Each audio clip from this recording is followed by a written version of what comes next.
एक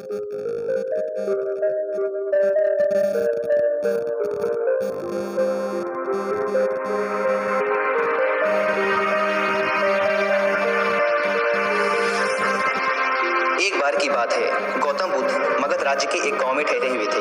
गांव से थोड़ा बाहर एक मोची अपने परिवार के साथ रहता था। उस मोची के घर के पास एक तालाब था। एक दिन रोज की तरह मोची सुबह तालाब में पानी लेने गया। वहां उसने तालाब में एक बहुत ही अद्भुत पुष्प देखा।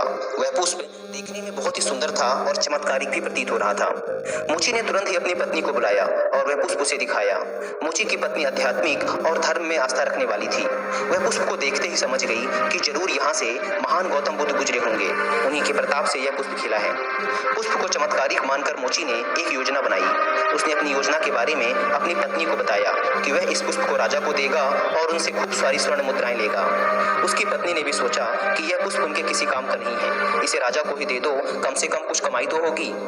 पत्नी की सहमति के बाद मोची राजमहल की ओर निकल गया। राजमहल के रास्ते में उसे एक व्यापारी मिलता है। मोची के हाथ में पुष्प देखकर वह रुक जाता है। वह मोची से पूछता है, भाई ये पुष्प कहाँ लेकर जा रहे हो? मोची कहता है कि मैं यह पुष्प लेकर राजा के पास जा रहा हूँ। इसे राजा को भेंट करके मैं उनसे मुंह मांगा इनाम लूंगा। व्यापारी ने मोची को प्रस्ताव दिया कि तुम यह पुष्प मुझे दे दो, मैं तुम्हें बदले में 100 स्वर्ण मुद्राएं दूंगा। मोची सोच में पड़ गया। उसने सोचा कि जब व्यापारी इस पुष्प के लिए 100 स्वर्ण मुद्राएं दे रहा है तो राजा तो और भी ज्यादा देगा। यही सोचते हुए उसने व्यापारी को पुष्प देने से मना कर दिया। थोड़ा आगे चला ही था कि रास्ते में राजा आते हुए नजर आए, जो गौतम बुद्ध के दर्शन के लिए जा रहे थे। राजा भी मोची के हाथ में वो दिव्य पुष्प देखकर अचंभित हो गए। राजा ने मोची को पुष्प के बदले 1000 स्वर्ण मुद्राएं देने को कहा। यह सुनते ही मोची के मन में एक अजीब सी चेतना आई और वह राजा को पुष्प न देकर दौड़ता हुआ सीधे महात्मा बुद्ध के पास जा पहुंचा। महात्मा बुद्ध मोची को देखकर हैरत में पड़ गए।